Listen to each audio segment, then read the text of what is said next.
다름이 없었는데요. 식사를 하던 제가 매운 청양고추를 먹고 있었는데 동서, 내가 매운 거 먹지 말라고 했지. 형님이 제 손에 있던 청양고추를 낚아채 가버렸어요.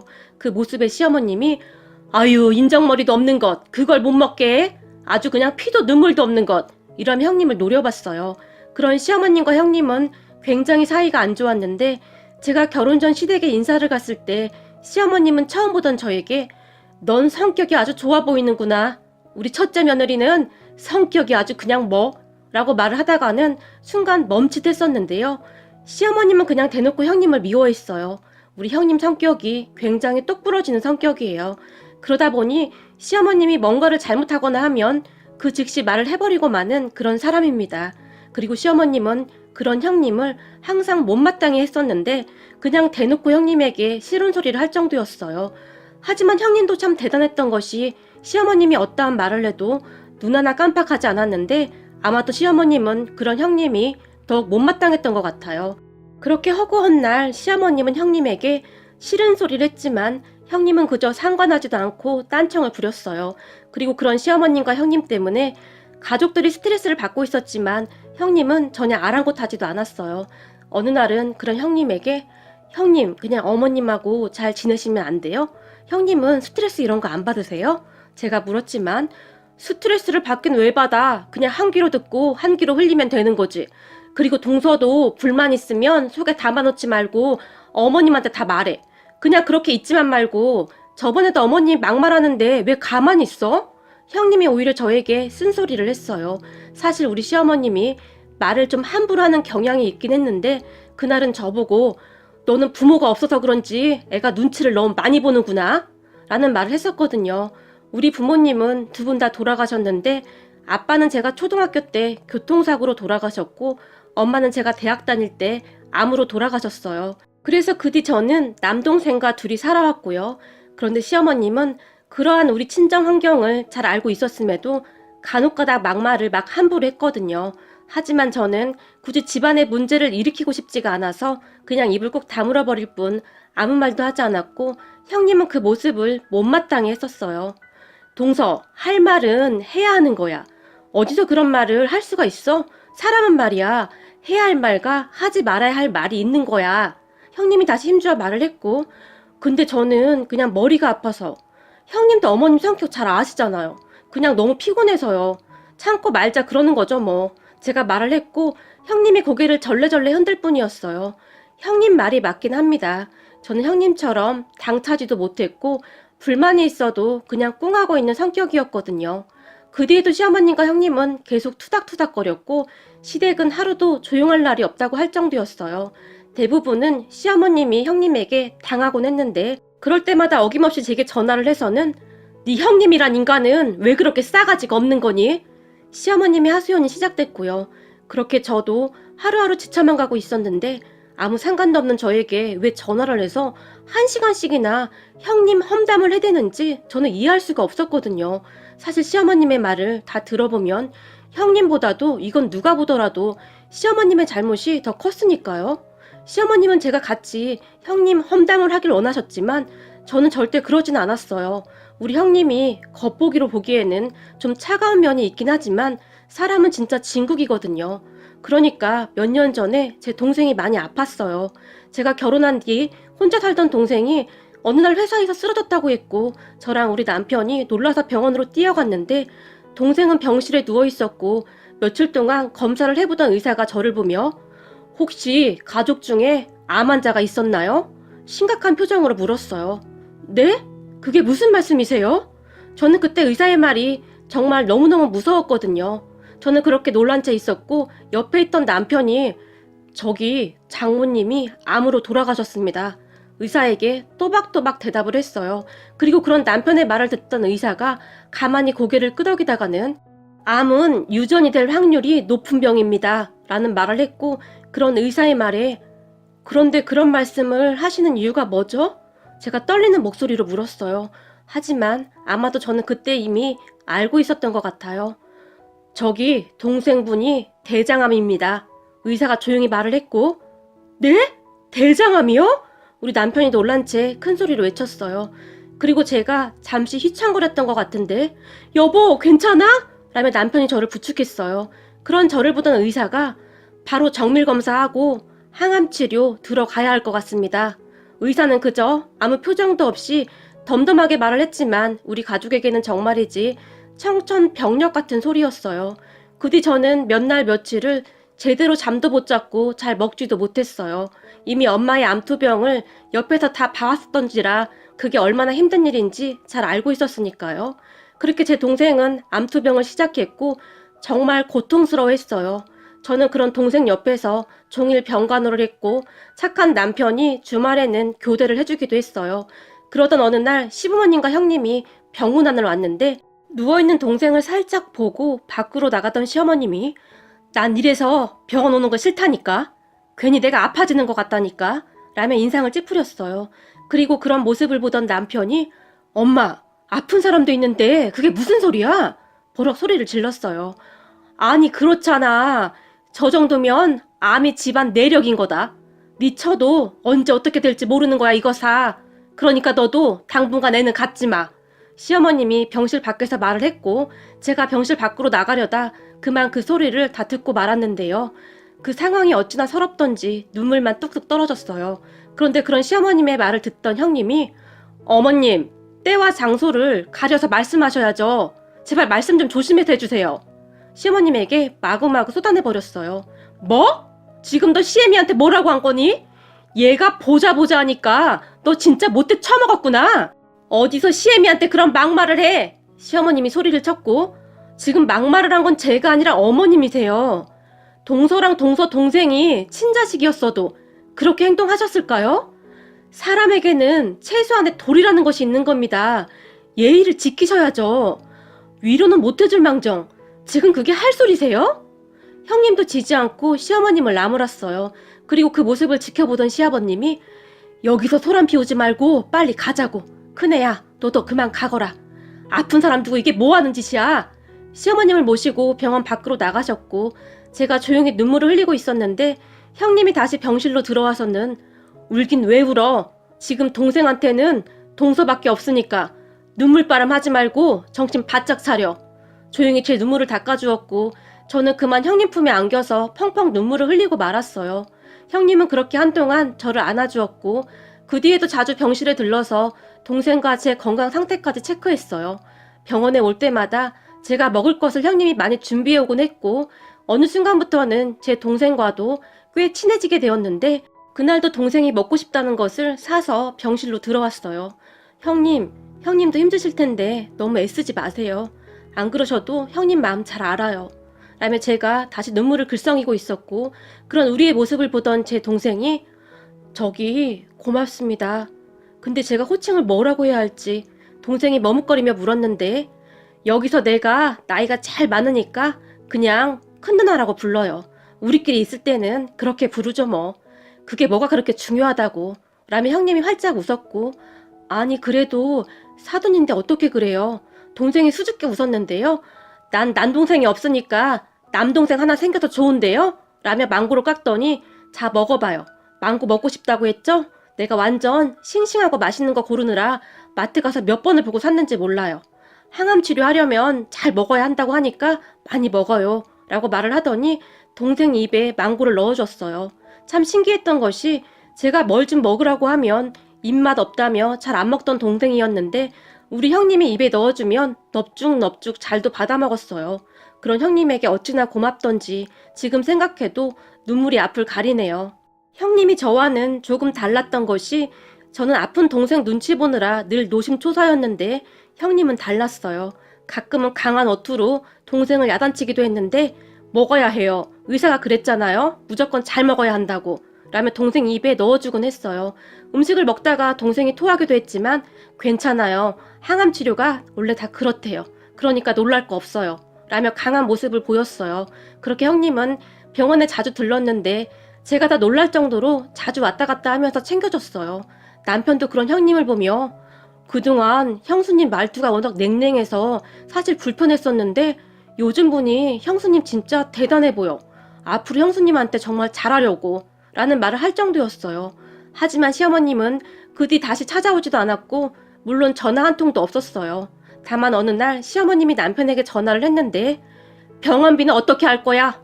설마 네가 해주는 거 아니겠지? 라고 말을 했는데 그 목소리가 옆에 있던 제 귀까지 들려왔고 제가 남편의 휴대폰을 빼앗아 들고는 제 동생 보험 있으니까 걱정하지 마세요. 라고 말을 하고 전화를 끊어버렸어요.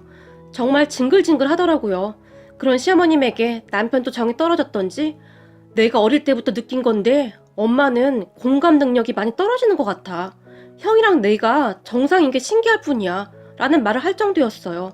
그러던 어느 날 시어머님이 저에게 정말 오랜만에 전화를 해서는 이번 내 생일은 어떻게 할 거니? 라고 물어왔고 그런 시어머님에게 참 어이가 없었지만 형님하고 상의해볼게요. 저도 동생 때문에 지금 정신이 없어서요. 제가 짧게 대답했고 암이 하루아침에 낫는 병도 아니고 그까짓 하루 시간 못 빼니? 시어머님이 퉁명스럽게 말을 했어요. 그러니까 형님하고 상의해본다고요. 근데 아마 저는 못 갈 것 같네요. 제가 지금 거기 가서 어머님 생신 축하해드릴 상황이 아니라서요. 제가 딱 잘라 말을 해버렸어요. 그때쯤 저도 기분이 상할 대로 상해 있었거든요. 그리고 그런 저를 보던 시어머님이 너도 네 형님 따라가는 거냐? 우리 집 며느리들은 애들이 왜 이렇게 싹퉁바가지들이야? 신경질적으로 전화를 끊어버렸어요. 그렇게 제가 형님한테 전화를 했고 형님 이제 곧 어머님 생신이시잖아요. 어떻게 해야 할까요? 지금 이 상황에 동서가 뭘 그런 걸 걱정해? 그냥 우리끼리 간단하게 식사나 하고 용돈이나 드릴 생각이야. 우리 남편이랑 서방님이 알아서 챙기는 것 같으니까 동서는 신경 쓰지 마. 근데 그게 지금 어머님이 전화해서 어떻게 할 거냐고 물어봐서요. 제가 눈치를 보며 물었는데요. 뭐? 동서한테 전화를 했어? 와, 진짜 대단하시다. 형님이 한마디를 하더니 더 이상 말을 잇지 못했어요. 그 뒤 형님과 남편이 시어머님에게 뭐라고 했던지 더 이상 연락이 오진 않았어요. 그리고 얼마 뒤 동생이 퇴원을 했고 우선은 수술은 잘 됐다고 했지만 암이라는 것이 다시 재발할 수도 있다고 의사가 말을 했기에 남편이 동생을 우선 우리 집으로 데리고 왔어요. 그렇게 동생은 조금씩 운동도 했고 식이요법도 병행하면서 조금씩 나아지고 있었어요. 혈색도 많이 좋아졌기에 우리는 다행이라고 생각하고 있었는데 그건 그저 우리의 착각이었을까요? 어느 날 제가 외출에 있었는데 동생이 울면서 전화를 했어요. 아무래도 뭔가가 이상하다고요. 동생의 말에 놀라서 집으로 뛰어갔는데 누나, 며칠 전부터 뱃속이 좀 이상한데 뭐가 잘못된 거 아닌가? 라고 물었고 우리는 급히 병원으로 갔는데 의사 말이 뱃속에 복수가 많이 찼다고 했고 다시 검사를 해봐야 한다고 했어요. 그런데 재발되었을 가능성이 많다는 말을 했고 의사의 말에 동생이 통곡을 하며 울었어요. 우리 엄마도 결국 재발돼서 돌아가셨기에 저는 그런 동생의 마음이 이해가 되었고 정말 가슴이 미어졌어요. 그렇게 동생은 다시 치료를 위해 입원을 했고 누나, 나 항암 치료 다시 받을 자신이 없어. 그리고 다시 받는다고 해도 완치가 된다는 보장도 없고 엄마도 결국 이라고 말을 하며 눈물만 뚝뚝 흘렸어요. 그때쯤은 저도 어떻게 해야 할지 알 수가 없었고 그저 눈물만 나올 뿐이었어요. 동생은 점점 병색이 깊어져 갔고 항암 치료 받는 것을 굉장히 힘들어했어요. 처음 치료를 받을 때야 아무것도 모르고 받았는데 그 힘든 치료를 다시 받아야 한다고 하니 겁을 잔뜩 먹은 채 눈물만 흘렸으니까요. 그런 동생을 보며 경준아, 누나가 정말 미안한데 누나를 위해서라도 좀 버텨주면 안 되겠니? 너도 알다시피 친정 가족이라고는 너 하나뿐인데 너까지 그렇게 되면 누나는 살아갈 의미가 없을 것 같아. 누나가 부탁할게. 제가 동생을 끌어안고 폭폭 눈물을 흘렸어요. 엄마까지 돌아가신 뒤 우리는 서로를 의지한 채 살아왔기에 더욱 애틋할 수밖에 없었어요.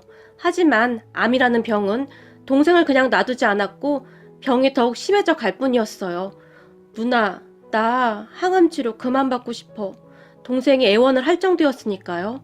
그런 동생은 음식을 잘 먹지도 못했는데 가끔 동생이 먹고 싶다고 하는 음식이 있으면 저도 그 음식을 찾아 여기저기 뛰어다녀야만 했어요.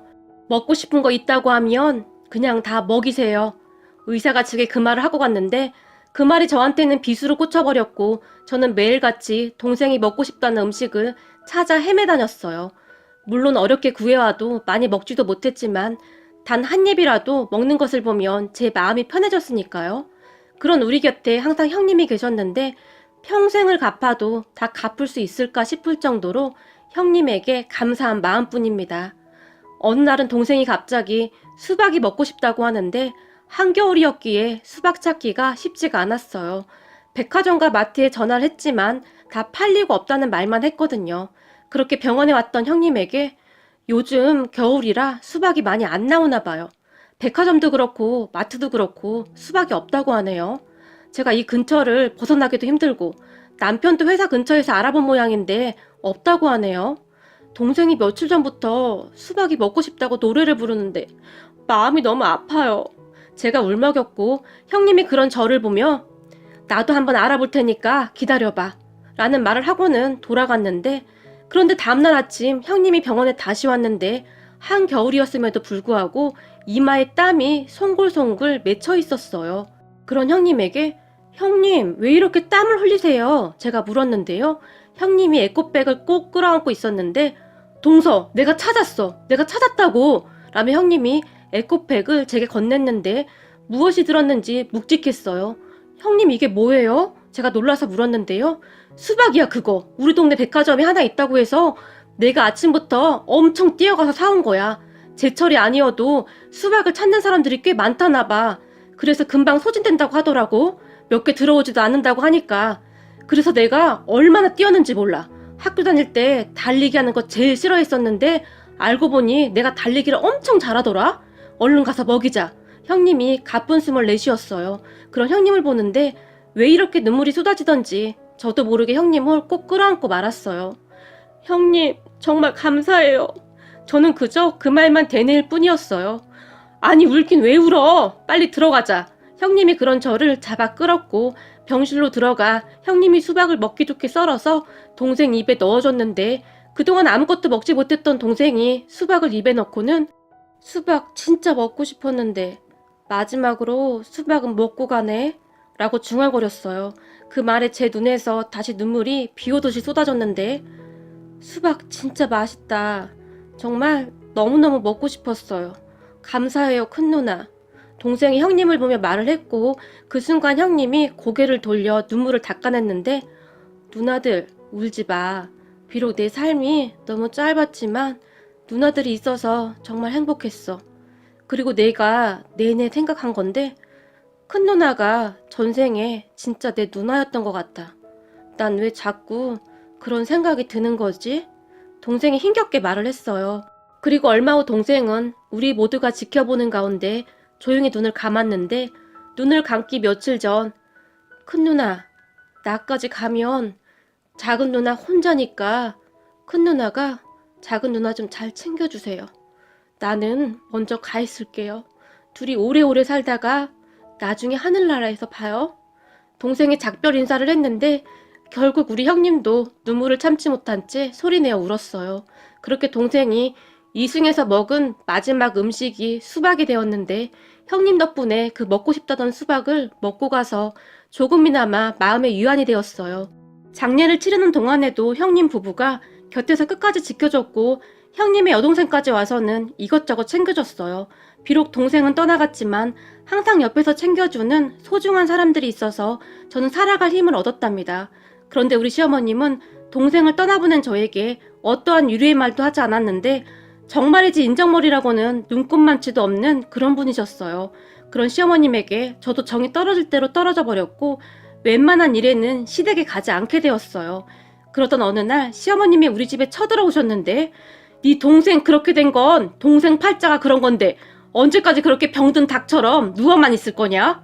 조금 있으면 네 시아버지 생신인데 네가 그러고 있으면 어떡해? 시어머님이 고래고래 소리를 지르다 가셨고 잠시 후에 형님이 죽을 가지고 우리 집에 왔다가 제가 울고 있는 모습을 보더니 왜 그래? 무슨 일 있어? 형님 조금 전에 어머님이 왔다 가셨는데 아버님 생신 어떻게 할 거냐고 제가 조용히 말을 꺼냈는데요. 제 말을 듣던 형님이 생일 어머님은 어떻게 입만 열었다 하면 생일 타령이야? 밥도 잘 못 먹고 있는 사람한테 라고 말을 하더니 제가 말릴 틈도 없이 밖으로 뛰쳐나갔는데 아마도 시댁으로 쫓아갔던 것 같아요. 그렇게 시댁으로 쫓아간 형님이 어머님 생신 못 챙겨서 죽은 귀신 있어요? 생신에 무슨 한이 맺히셨어요? 지금 동서 심정이 어떤지 모르시는 거예요? 아니면 알고도 그러시는 거예요? 사람이라면 최소한의 도리라는 것이 있는 겁니다. 세상 떠난 사람을 애도하는 시간이 필요한 거라고요. 난리를 쳤다고 하네요. 옆에 계시던 아버님이 큰애야 왜 그러는 거니? 놀라서 형님에게 물었고 아버님, 어머님이 조금 있으면 아버님 생신이라고 동서한테 생일상 차리라고 한 것 같은데 이건 정말 아니잖아요. 동서 지금 밥도 못 넘기고 있어요. 형님이 울먹이며 시아버님에게 말을 했다는데요. 그 말을 듣던 시아버님이 뭐? 뭐가 어쩌고 어째? 거길 가서 뭐라고 했다고? 이 정신 나간 여편네야. 누가 생일상 차리래? 매년 돌아오는 생일이 뭐라고? 생일 때마다 그 난리야. 내가 그동안 참고 살았는데 더 이상은 안 되겠다. 이 정도면 당신 정상 아니야. 사람이 어쩌면 그럴 수가 있어? 당신한테 눈물이라는 게 있긴 있는 거냐? 무섭다, 무서워. 나도 무서워서 더 이상 당신하고 못 살겠으니까 이혼하자. 당신 하는 꼬락서니 보니 내가 아파도 모른 척할 여편네네. 시아버님이 고래고래 소리를 지르며 시어머님을 내쫓아버렸어요. 그리고 다음날 시아버님이 저를 찾아오셔서는 작은애야 미안하다. 나이 많다고 다 어른이 아닌가 보다. 어쩜 그렇게 철이 없는 것인지 내가 사과하마. 라며 진심으로 사과를 하셨어요. 그리고 시어머님은 쫓겨나서 혼자 사는 이모님 집으로 갔다고 하는데 어느 날 저에게 전화를 해서는 얘, 네가 네 시아버지한테 말 좀 잘해줘라. 네 시아버지가 집 비밀번호까지 바꿔버렸어.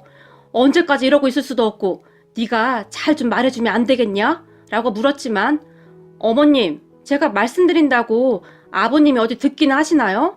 아버님 성격 불같으셔서 저도 무서워요. 저 바빠서 이만 끊을게요. 라며 전화를 끊어버렸어요. 그 뒤 시어머님은 정말 한참 동안 집으로 돌아가지 못하셨는데 어느 날 제가 시아버님에게 아버님 이제 그만하시고 어머님 들어오라고 하세요. 그래도 아버님과 형님이 항상 옆에 있어서 참 든든해요. 라고 시아버님에게 감사 인사를 했어요. 그런 제 말에 시아버님이 네 시애미가 참 말을 꼴서낫게 하는데 그래도 큰애가 있어서 내가 안심이 된다. 누가 보면 우리 큰애가 네 시애미한테 못되게 구는 걸로 오해할 수도 있는데 내 눈에는 큰애 마음이 이해가 되고도 남는구나. 그래도 너희 둘이서 그렇게 잘 지내서 내가 얼마나 마음이 놓이는지 모르겠다. 시아버님이 오히려 저에게 고맙다고 말을 할 정도였어요. 그리고 그 뒤부터 형님은 제 식단을 정말 많이 신경 썼어요. 제가 매운 음식을 굉장히 좋아하는데 너무 매운 음식을 막 먹노라면 그렇게 잔소리를 했거든요. 덕분에 요즘에는 야채와 과일을 정말 많이 먹고 있네요. 형님이 지나가는 길에 동서, 제철 과일이 몸에 좋아. 우리 거 사면서 동서 것도 좀 샀어. 그러니까 이거 남기지 말고 다 먹어. 알았지? 라며 딸기를 잔뜩 사다 주기도 했는데 제가 과일을 잘 안 먹는 걸 알기에 항상 그렇게 챙겨주셨어요. 참 고맙죠. 물론 가끔 눈물이 쏙 빠질 만큼 혼내기도 하지만 저는 형님한테 그냥 고맙기만 합니다. 다 저를 위해 그런다는 것을 잘 알고 있으니까요.